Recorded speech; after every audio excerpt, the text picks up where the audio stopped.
প্রতীক, বিশ্ব মানুষের মুক্তির দিশারি, আখেরি জামানার নবী, আপনার আমার নবী জনাবে মুহাম্মদুর রাসূলুল্লাহ সাল্লাল্লাহু আলাইহি ওয়াসাল্লাম। কিন্তু আফসোস, আজকে আফসোস সবচেয়ে বেশি শিক্ষারে অবহেলা যারা করে সারা বিশ্ব জুড়ে যদি দেখা যায়, এরা হইলাম আমরা যারা ধর্মগ্রন্থের 1 নম্বর নির্দেশ পড়ো, আমরা আজকে পড়ার রাস্তায় নাই। যে নাই হওয়ার কারণে গোটা জাতি আজকে পৃথিবীতে অবহেলিত, লাঞ্ছিত, অপমানিত, মৌলিক অধিকার থেকে বঞ্চিত, সাংবিধানিক অধিকার থেকে বঞ্চিত, আদায় করা সম্ভব হন না, প্রতিবাদ করতে পারেন না। প্রতিবাদ করার মতো কোয়ালিটি তারার মধ্যে এখন নাই। ও মুসলমান হল, আজকে দেখা যাক আমার ভাই মুসলমান হল, আল্লাহর হাবিব সাল্লাল্লাহু আলাইহি ওয়াসাল্লামের যে আল্লাহর কালামের এই নির্দেশনা বিশ্ব মুসলমান আজকে অস্বীকার করার কারণে যেদিকে আমরা যাই দেখি আমরা পিছনে। ও মুসলমান, শুনলে অবাক হইবে আপনারা, এই যে দেশের মধ্যে আমরা আছি ভারতবর্ষ, বিভিন্ন জাতিগোষ্ঠীর মানুষের বসবাস, বিভিন্ন ধর্মাবলম্বী মানুষের বসবাস, বিভিন্ন কমিউনিটির মানুষের বসবাস, কিন্তু আজকে দেখা গেছে এই ভারতবর্ষের মধ্যে শ্রমিককে চালানির বাদে দেখা গেছে সবচাইতে বেশি অশিক্ষিত যে সমাজের মধ্যে এই সমাজ আমরা মুসলমান। ওখানে আউযুবিল্লাহ, সবচেয়ে বেশি শিক্ষার দিকে এখনো ভারতবর্ষ তথা সারা পৃথিবীতে যারা পিছনে আমরা মুসলমান। কিন্তু আমরা এমন হওয়ার কথা ছিল না, কারণ আমাদের ধর্মগ্রন্থ 1 নম্বরের নির্দেশ দিয়েছে আমরা রে পড়ার লাগিয়া। কেউ লাগিয়া আমরা পড়ি না। আমরা সবচেয়ে বেশি 2টা জিনিসের দোষ। একটা হইল পড়িয়া কিতা করতে হয়, পড়িয়া চাকরি বাকরি কোনটাও নাই। আগের থেকে খাওয়ার বাসার এক চিন্তা করো, রুজি রোজগারের চিন্তা করো। নাউজুবিল্লাহ কইলা না? খাওয়ার বাসার চিন্তা সবচেয়ে বেশি যারা করে তারা হইল হায়াওয়ান, জানোয়ার। তারা কারা? একটা গরুরে ছাগলরে যখন সকালবেলায় ঘর থেকে ছাড়া হয় তার চিন্তা কয়টা থাকে? কয়টা? একটা। খিলা খাইতো, খিলা পেট ভরত, খিলা বেশি খাইতো, এই চিন্তা ছাড়া তার আর কোনো চিন্তা নাই। মানুষ তুমি আমি আশরাফুল মাখলুক, তোমার আমার চিন্তা দ্বারা শুধু খাওয়া আর বাঁচা, বেশি করে খাওয়া, বেশি করা জমানি, এই চিন্তা হইতে পারে না। তোমার আমার চিন্তা হইতে হইব সারা দুনিয়ার সঙ্গে মিলিয়া আল্লাহর কালামের সব আদেশ মানিয়া কিভাবে চলা যায় সেইভাবে একটা মানুষ তৈরি হওয়া। আর এইভাবে একটা মানুষ তৈরি হইতে হইলে 1 নম্বরে তার প্রয়োজন জ্ঞানের প্রয়োজন। কিসের প্রয়োজন?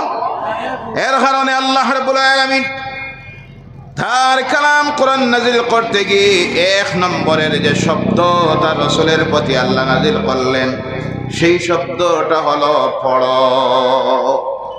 এই পড়া আল্লাহ রাব্বুল আলামিন তার হাবিবের জবান দিয়া পড়ার গুরুত্ব বুঝাইতে গিয়ে আল্লাহ কতটুকু গুরুত্ব দেন। নামাজ পড়া যেইভাবে মুসলমান জানিয়ে রাখিও ফরজ, রমজানের মাস আইলে রোজা রাখা ফরজ, ধন সম্পদ আল্লাহ দিলে হজ করা ফরজ, নেশাব পরিমাণ মাল আল্লাহ দিলে যেভাবে যাকাত দেওয়া ফরজ, সেইভাবে আল্লাহ রাসূল সাল্লাল্লাহু আলাইহি সাল্লামে ফরমাইন তালাবুল ইলমি ফরিয়দাতান আলা কুল্লি মুসলিম ওয়াল মুসলিমাত। প্রত্যেক মুসলমান নর এবং নারীর জন্য জ্ঞান অর্জন করা ফরজ। সুবহানাল্লাহ। পড়া ফরজ না সুন্নত? জি, ফরজ না সুন্নত? জোরে হইন, ফরজ না সুন্নত? ফরজ। নামাজ পড়া ফরজ, রোজা রাখা যারা রোজা মাস আইলে ফরজ, হজ করা, যাকাত দেওয়া অনুরূপভাবে ইসলামের কাছে মুসলমানের জন্য শিক্ষা গ্রহণ করা ফরজ। শিক্ষা 2 প্রকার। কয় প্রকার? একটা হইল দুনিয়ায় চলতে গিয়া যে জ্ঞান অর্জন করতে হয় যেটারে আমরা কই সাধারণ জ্ঞান, general education, high school, college, university, medical college, polytechnical college, engineering college, বিভিন্ন শিক্ষাঙ্গনে দেওয়া হয়। আর আরেকটা জ্ঞান আমরা যারা মুসলমান তাদের জন্য দুইটা জ্ঞান অর্জন করতে হয়। একটা হইল দুনিয়ায় চলতে গিয়ে যে জ্ঞান, সেই জ্ঞান অর্জন করতে হয়। আর একটা জ্ঞান হইল আল্লাহ চিনার লাগিয়া, তার রাসূল চিনার লাগিয়া, পরকাল সম্পর্কে জ্ঞান অর্জন করার লাগিয়া, নামাজের জ্ঞান, রোজার জ্ঞান, হজের জ্ঞান, যাকাতের জ্ঞান, হালাল হারামের জ্ঞান, পাক নাপাকের জ্ঞান, ওই যে ধর্মীয় জীবনে চলতে গিয়ে আমরার লাগে আর একটা জ্ঞান অর্জন করতে হয়, যে জ্ঞান হলো আল্লাহর প্রদত্ত ওহির জ্ঞান, জিব্রাইলের মারফতে আল্লাহ রসুলের কাছে যা এসেছে সেই জ্ঞান, যেটার নাম হলো আল্লাহর কালাম, কোরআনুল কারীমের জ্ঞান। জ্ঞান কয় প্রকার? দুই প্রকার। একটা দুনিয়ার শিক্ষাঙ্গনে দেওয়া হয়, আর একটা আমরার সিস্টেম হইল সকালবেলায় মক্তবে দেওয়া হয়। কোন জায়গায়? মক্তবে, ইসলামিক প্রাথমিক শিক্ষাঙ্গনগুলির মধ্যে। এখন দেখার প্রয়োজন এই দুইটায় আমরা কোন অবস্থায় আছি। ও মুসলমান, আজকে দুনিয়ার মধ্যে সবচেয়ে বড় যে জিনিসের প্রতিযোগিতা চলে সেই জিনিস হলো জ্ঞানের প্রতিযোগিতা। কারণ আজকের এই পৃথিবী আগের পৃথিবী নেই। পৃথিবী জায়গায় আছে কিন্তু পরিবর্তন হয়ে আজকের এই পৃথিবী হয়ে গেছে জ্ঞান বিজ্ঞানের পৃথিবী। এই বিশ্ব আজকে পরিচালিত হচ্ছে computer, laptop, internet, satellite, online, সমস্ত কিছু আধুনিক বিজ্ঞানের নতুন আবিষ্কৃত জিনিসের মাধ্যমে এই পৃথিবী আজকে যখন পরিচালিত হয়, সেই সময়ে দেখা যাচ্ছে পৃথিবীর মানুষের মধ্যে সবচেয়ে বেশি প্রতিযোগিতা যেটা চলতেছে সেটা হলো জ্ঞানের প্রতিযোগিতা। আর সেই প্রতিযোগিতার মধ্যে দেখা যাইতেছে যারাই সবচেয়ে পিছনে তারা মুসলমান। এই প্রতিযোগিতায় পিছনে পড়ার কারণে আজকে এই জাতি মাথা তুলে দাঁড়ানি সম্ভব হয় না। কারণ বাংলায় একটা শ্লোক আছে, আমরা প্রত্যেকে জানি, শিক্ষাই হলো জাতির মেরুদণ্ড। কোনটা? শিক্ষা হলো জাতির মেরুদণ্ড। একটা মানুষের মেরুদণ্ড যদি দুর্বল হয়ে যায়, এ আর সোজা হয়ে দাঁড়াইতে পারবো? দাঁড়ানি সম্ভব নয়। আজকে যে এই জাতি সব ক্ষেত্রে সোজা হইয়া দাঁড়াইতে পারেন না, মূল যেটা মেরুদণ্ড, সেই দিকে আমরা দুর্বল। শিক্ষার দিক দিয়ে আমরা দুর্বল হওয়ার কারণে আজকে এই জাতির এই অবস্থা। শুধু ভারতবর্ষে না, সারা পৃথিবীর মধ্যে আপনারা দেখতে পাচ্ছেন আজকের ফিলিস্তিনের জমিনে যে অন্যায়, অবিচার, জুলুম, নির্যাতন চলের, এর মোকাবিলায় বিশ্ব মুসলিম জাহান 57টা ইসলামিক রাষ্ট্র থাকার পরে, 290 কোটির মতো মুসলমান থাকার পরেও ওই অন্যায়ের বিরুদ্ধে তারা রুখে দাঁড়ানোর ক্ষমতা না। তার কারণ তারা নিজে জ্ঞানের দিক দিয়ে দুর্বল হওয়ার কারণে সম্পূর্ণ তারা আজকে নির্ভরশীল ইহুদি নাসারা, ইউরোপ আমেরিকার রাষ্ট্রগুলির উপরে। তারা দেখেন যদি প্রতিবাদ করতে যাই, প্রতিরোধ যদি করতে যাই, কালকে আমার তেল কেতলিত কে ব্যস্ত, আমার ক্ষমতাও যাইতে পারে, এই চিন্তা করে মুসলিম রাষ্ট্রনেতা যারা কেউ এর প্রতিবাদ করতে পারেন না। কারণ তারা নিজে দুর্বল। দুর্বলতা হইল জ্ঞানের দুর্বলতায়।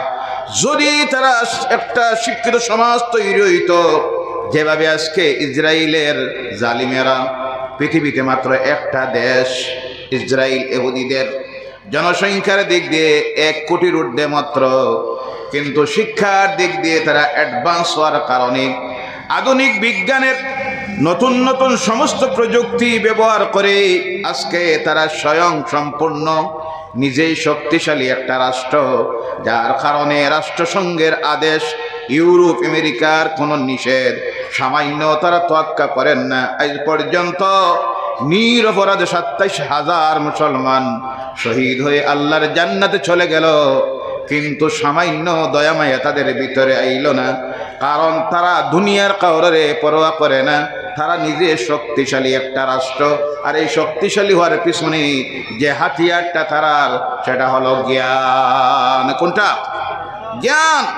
বিশ্ব মুসলমান শিক্ষার দিক দিয়া, আর মুসলমান আজকে এই জ্ঞানের উপরে গুরুত্ব দিতে গিয়ে আল্লাহ রসুল সাল্লাল্লাহু আলাইহি ওয়াসাল্লাম ফরমাইন, একটা মানুষ যদি জ্ঞান অর্জনের রাস্তার মধ্যে যখন বাইর হয়ে যায়, এই জ্ঞান অর্জনের রাস্তায় তাহা অবস্থায় এবং ছাত্র জীবনের মধ্যে যদি কেউ মারা যায়, আল্লাহ কিয়ামতের দিন তারে শহীদের মর্যাদা দান করে। সুবহানাল্লাহ। আর নাই যারা অসুবিধা হয় দাঁড়াই থাকেন, আর সম্ভব নয় সামনের দিকে আওয়াজ, আল্লাহর কুদরতের হাতের হাওয়ালা করে দেন এবং চেষ্টা রাখবা যারা আইবা তারা চেষ্টা রাখবা বল। ভাইরা আমার, আরে হাদিস শরীফের মধ্যে আর আল্লাহ রাসূল সাল্লাল্লাহু আলাইহি ওয়াসাল্লামে ফরমাইন, শহীদের রক্তের চাইতে জ্ঞান অর্জনকারীর কলমের কালির দাম আল্লাহর কাছে বেশি। সুবহানাল্লাহ। যে শহীদের রক্তের ফুটা জমিনে পড়া মাত্র আল্লাহ জিন্দেগির গুনাহ মাফ করে দেয়। সুবহানাল্লাহ। শহীদ যারা হয় তারা যখন আল্লাহর দ্বীনের জন্য অন্যায়ের বিরুদ্ধে প্রতিবাদ করতে গিয়ে, প্রতিরোধ গড়ে তুলতে গিয়ে যখন মারা যায়, শহীদ হয়, আল্লাহ পাক তাদের জন্য ঘোষণা দেন বিনা হিসাবে কিয়ামতের দিন আল্লাহর জান্নাতের মধ্যে যারা যাইব, 1 নম্বরে তারা হইল শহীদ। সুবহানাল্লাহ। সেই শহীদের রক্তের মর্যাদার চাইতে আল্লাহর হাবিবে ফরমায়, যে ব্যক্তি জ্ঞান অর্জনের রাস্তায় গিয়ে তার কলমের 1 ফোঁটা কালি ব্যয় করে, শহীদের রক্তের চাইতে 1 ফোঁটা কালির দাম আল্লাহর কাছে বেশি। সুবহানাল্লাহ।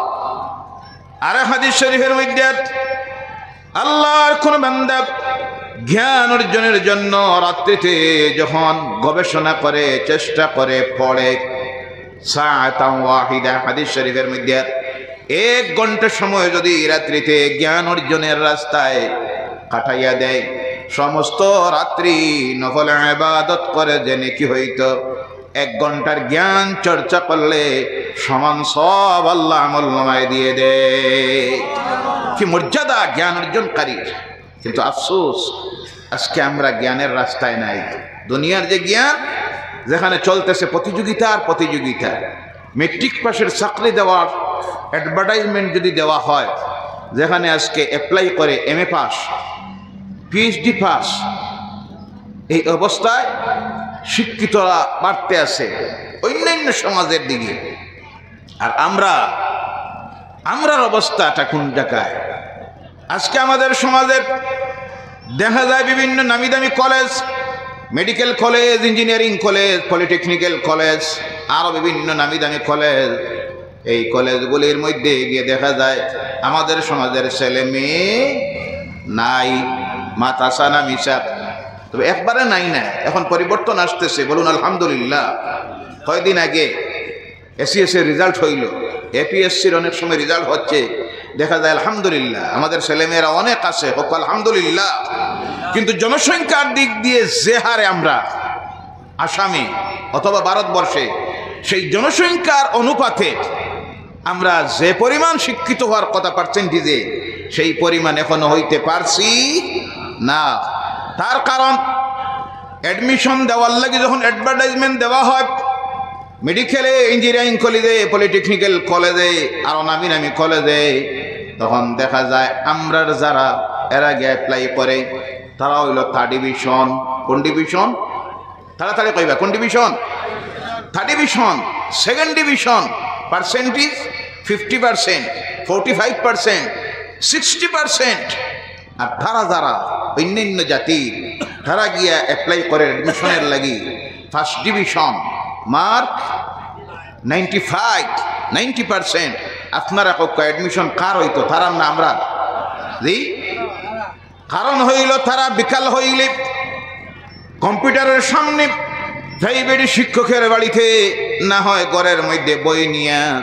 আর আমার সমাজের বেশিরভাগ ছাত্র ছাত্রী যারা বিকাল বেলায় হইলে ফুটবল, না হয় ক্রিকেট, আর না রাস্তার কিনারায় দোকানের সামনে মোবাইল নিয়ে রাত 10টা পর্যন্ত আসে না নাই। শুধু তারারও দোষ নাই, এই গার্জিয়ান অভিভাবকেরও দোষ আসে না নাই। তোমার ছেলে কলেজে পড়ে, হাই স্কুলে পড়ে, তোমার দায়িত্ব আছে ছেলে 10টা 11টায় যখন আয় জিজ্ঞাসা করার, বাবারে এত রাত্রিতে তুমি কোথার থাকিয়া, তোমার পড়াখানো, কালকের তো তোমার পরীক্ষা আছে, কালকে স্কুলের তোমার স্যার হলে পড়া দিছে, এই পড়া দেওয়া লাগবো, কিন্তু বাপ জিগায় না অনেক সময়। না জিগানির কারণে পরবর্তীতে যখন পরীক্ষার সময় আইল, দেখা যায় মুসলমানের এলাকায় যদি কোনো পরীক্ষা সেন্টার হয় তাহলে এখানে পুলিশ দিয়ে হয় না, CRPF লাগে। জি মাথা সানা মিশা, কারণ এখানে যারা ঢুকছে কিছু নাই, পড়ছে না, বইয়ের পাত্তা ছিড়ব আর নাই বারে দিয়ে কিছু উপাত আছেন তারা জানালা বাই দিত। নাউজুবিল্লাহ হক্কা, নাউজুবিল্লাহ। রেজাল্ট নাই, রেজাল্ট খান না, মার খান না। এর কারণে এর এই প্রতিফলন রিয়েকশনটা আর কোনটা দেখেন, এমন অবস্থা তৈরি হওয়ার হইতে গিয়ে দেখা গেল মেট্রিকে ফেল করলো অথবা হায়ার সেকেন্ডারির মধ্যে ফেল করলো, ভালো তো রেজাল্ট করতে পারলো না। এখন চিন্তা করে কি করা যায়, চাকরি তো নাই। জি বেকারের সংখ্যা বাড়তে আসে, ভালো কোনো কারবারের রাস্তাও নাই। একদিকে বৈষম্য আছে, কারণ এরার নামের লগে আছে মুহাম্মদ। কোনটা কোনটা আর বেশি বলার দরকার নাই, বোঝা গেছে ভাইয়ারা আমার। বিভিন্নভাবে প্রতিবন্ধকতা আছে। এখন চিন্তা করলো কি করা যায়, ওই যে জ্ঞানের অভাব থাকার কারণে এখন তার ব্রেইনে চিন্তা উঠলো তাড়াতাড়ি কেমনে ধনী হওয়া যায়। 1 কোটি টাকার হিরোইন যদি বেশি লাভ হইব 50 লাখ, একদিনে ধনী। জি কথা বোঝা যায়। এই যে আমাদের সমাজের কিছু যুব সমাজ আল্লাহ নাফরমানির দিকে যাইতেছে, 1 নম্বরের কারণ জ্ঞানের অভাব। কোনটার অভাব? শিক্ষার অভাব। আর আরেক দিকে তো আছে বৈষম্য, বঞ্চনা।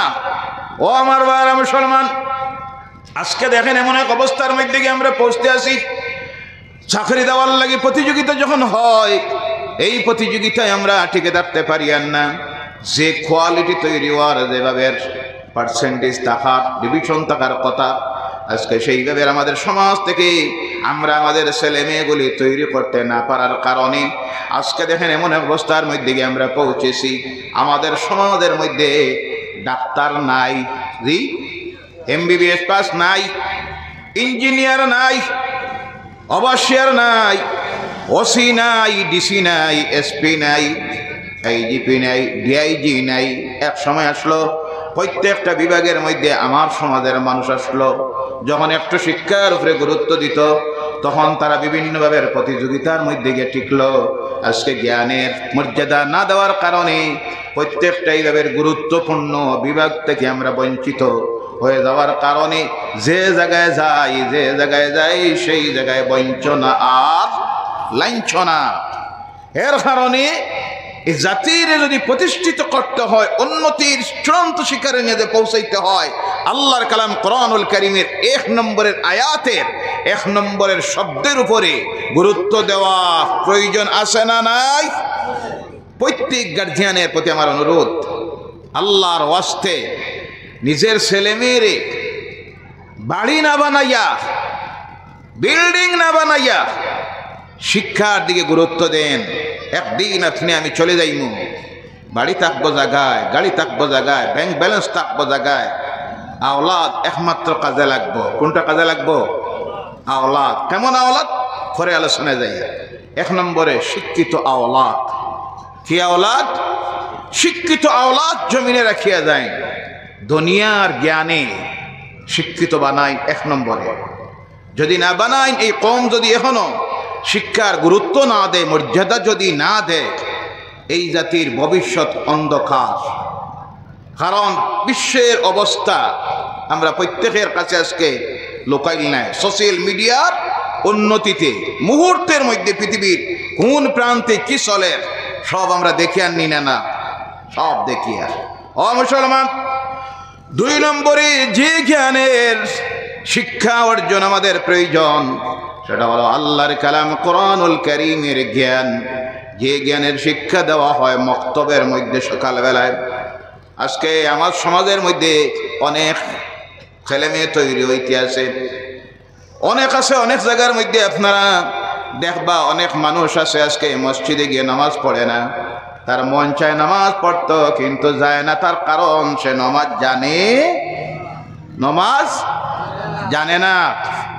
চিন্তা করে আল্লাহ যাইতাম তো ইমাম সাহেবের লগে যেগুন আছে ফড়িলাই মতো একটা দায়িত্ব বিহাজাল ইমাম শেষ এর বাদে করতাম কিতা জানা নাই অজু জানা নাই আছে না নাই জি বিরাট একটা সংখ্যা এখন তৈরি হইতে আছে আমাদের সমাজে বেশিরভাগ একেবারে নিম্ন কোয়ালিটির যারা যে একেবারে গরিব শ্রেণীর মানুষ যারা বেশিরভাগ তারার মধ্যে কারণ তারার চিন্তাধারা হইল অনেক গার্জিয়ান আছে সকালবেলায় ছেলেমেয়ের বয়স 7, 8, 9 বছর যখন হয়ে যায় বাপে মায়ে কইন বাবারে আর মসজিদে মক্তবে যাওয়ার তোমার দরকার নাই মৌলবি হওয়ার দরকার নাই যা পড়ছো হইছে এখন রুজি রোজগারের কাম কাজিকার চিন্তা করো এমন গার্জিয়ান আছে না নাই যে বাচ্চাটারে 10, 12, 13 বছরের বাচ্চারে সকালে মক্তব না দিয়া খামত রুজিত পাঠাইয়া দের লগে লইয়া যা এই বাচ্চাটা এখন পর্যন্ত নামাজ শিখছে অজুও জানে না গোসলও জানে না কোরআন তিলাওয়াতও জানে না বড় যখন হইল এখন চিন্তা করে মসজিদে যাইতাম কিলা মসজিদে যায় না আরো দেখবা আরেকটা শ্রেণী বেশিরভাগ এখন দেখা যায় শুক্রবারে যায় হাত নামাজ পড়ে 2 রাকাত কয় রাকাত 2 রাকাত এর আগেও ঢুকে না বাদেও বারোই যায় চিন্তা করে আগে হামাইলে যে পড়া লাগবো আমার তো জানা বাদে যে রইতাম ও বাইলে আরো 3 সমস্যা খড়গে দেখবো দেখে কইব ও বা এটা কিতা নামাজ পড়লে 2-3টা বাচ্চার বাপ হয়ে গেছে ওদিকে নামাজ জানোস নানি তো বাবা আমার আর দরকার নাই ইমাম সাহেব কইবা আসসালামু আলাইকুম রহমতুল্লাহ সালাম রহমতুল্লাহ আমি আমার আস্তে আস্তে বাড়িতে যাই গিয়ে জামেলা আর নাই বেশিরভাগ এর কারণ নামাজ জানে না কি জানে না নামাজ জানে না ও মুসলমান এর কারণে জানিয়ে রাখো এই ইসলামের জ্ঞান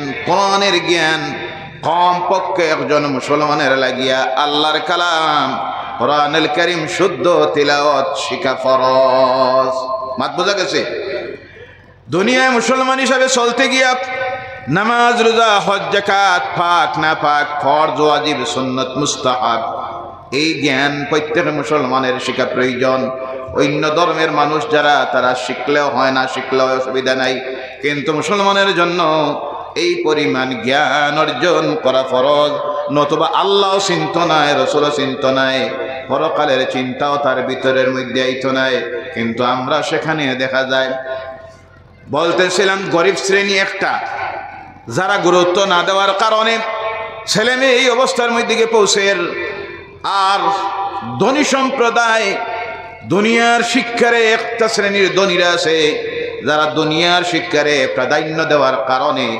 গুরুত্ব বেশি দেওয়ার কারণে নিজের ছেলে মেয়েরে তারা ধর্মের শিক্ষা দেয় না না দেওয়ার কারণে দেখা যায় কিছু ধনী আজকে টাকা পয়সা হওয়ার কারণে বড় বড় চাকরি পাওয়ার কারণে বড় প্রতিষ্ঠিত ব্যবসায়ীরা যারা এদের মধ্যে দেখা যায় তারার আওলাদ অখলার মধ্যে এমন আওলাদ তৈরি হওয়ার যে আওলাদের ভিতরে দুনিয়ার আল্লাহর কালাম কোরআনের জ্ঞান নাই ইসলামের জ্ঞান নাই না তাহার কারণে পরবর্তী জীবনে দেখা যায় এরাই বেশি আল্লাহর নাফরমানির মধ্যে যায় কথা ঠিক কিনা এবং সঙ্গে আরো দেখবা ঘুষ যারা খায় অফিসে বইয়া এরা শিক্ষিত না অশিক্ষিত জি দুর্নীতি যারা করে শিক্ষিত না অশিক্ষিত রাত 12টা 1টায় নামি দামি হোটেলে গিয়া যারা আড্ডা মারে পার্টি দেখ জেনা করে মদ খায় শিক্ষিত না অশিক্ষিত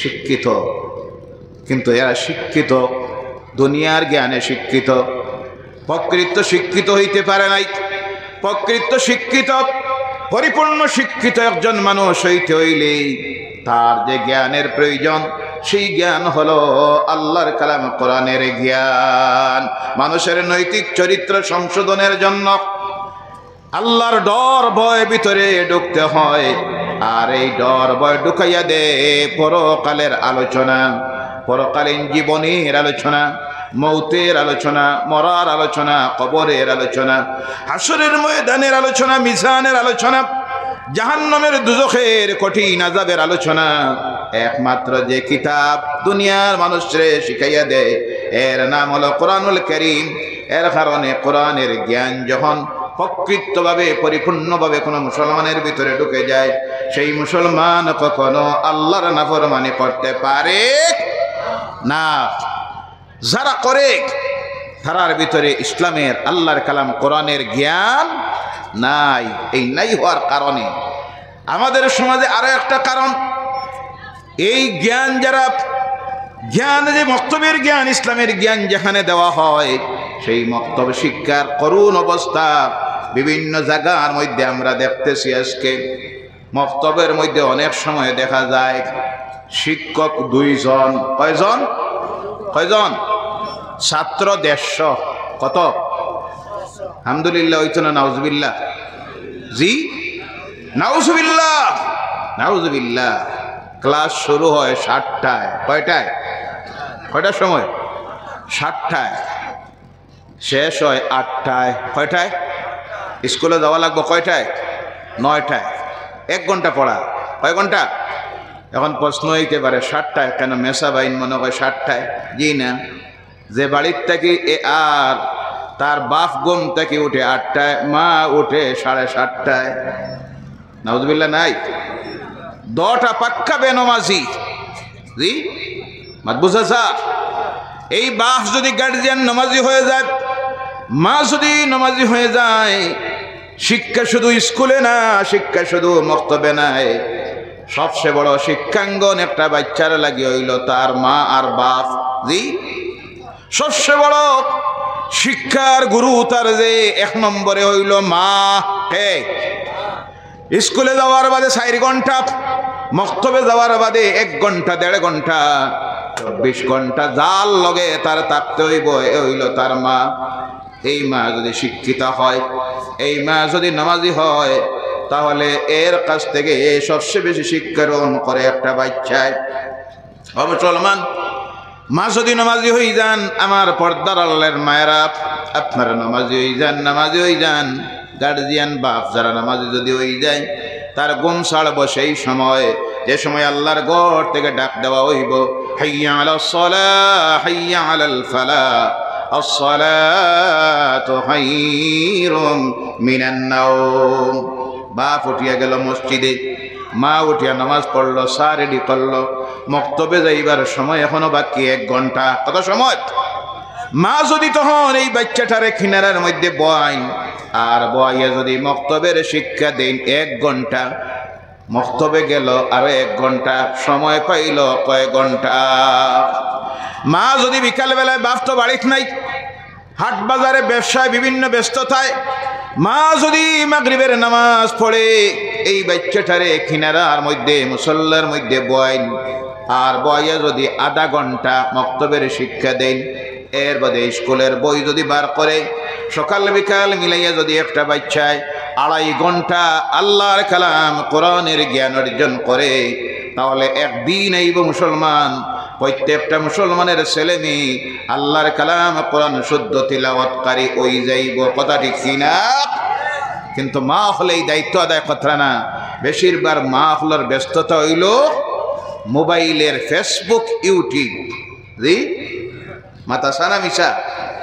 আরে ও আমার মা হল, চিন্তা করো, আপনি আমি দুনিয়ায় থাকতাম না, একদিন যাইমুখী।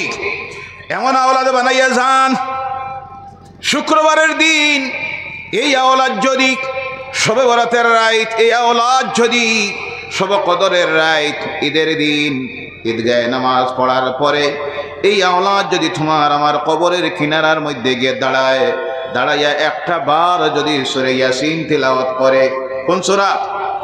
সূরা ইয়াসিন যদি তিলাওয়াত করে, আল্লাহর হাবিবে ফরমাইন যে কবরস্থানের কিনারায় দাঁড়াইয়া একবার সূরা ইয়াসিন তিলাওয়াত করা হয়, আল্লাহ গোটা কবরস্থানের মুর্দাদের উপর থেকে 40 দিনের জন্য কবরের আযাব মাফ করে দেয়।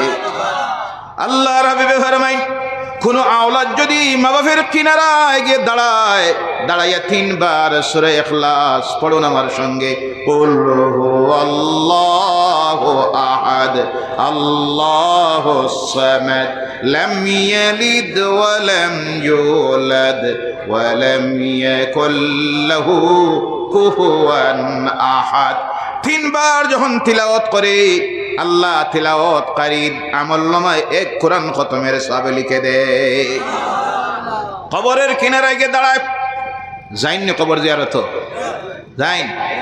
কমপক্ষে আমি জোড়াতে অনুরোধ রাখি প্রত্যেকটা মাহফিলে মা বাপের কবরের কিনারায় কমপক্ষে সপ্তাহে একবার গিয়ে দাঁড়াইবা। রাজি আছেন? দাঁড়ানির সময় মুখ কোন দিকে হইতো? জি তাড়াতাড়ি কোন সময় শেষ। কোন বাই দিয়ে দিয়া দাঁড়াইতে? মুর্দার মুখ কোন বাই? মুর্দার মুখ কোন বাই তাকে কেন জানেন না নি আপনারা? পশ্চিম দিকে জিয়ারত সাক্ষাৎ সামনাসামনি আপনার মুখ হইতো কুম্বাই, জোরে হইন না কুম্বাই। কিছু মুসলা আপনারাও দিবা খুবই দিয়া হইতো কোন ভাই আপনার মুখ খুবই দিয়া। আর একটা কথা এখানে ক্লিয়ার করি, কোনো সময় কিছু মানুষে কয় মসজিদ থেকে আবার উবাইয়া কবর জিয়ারত কিঠা জি কবর জিয়ারত তৈরি সামনে গিয়ে উবাইতা। আপনারা মসজিদ থেকে করইননি, জামাতে করইন করবা। ফজরের নামাজের বাদ, শুক্রবারে জুমার নামাজের বাদ, বিভিন্ন নামাজের পর ইমাম থাকা লাগবে এগুলা কন্ডিশন নাই। ইমাম থাকলে তো শরীক হইবা, নতুবা আপনারা যারা আসেন মুর্দার দিকে মুখ করে দাঁড়াইবা।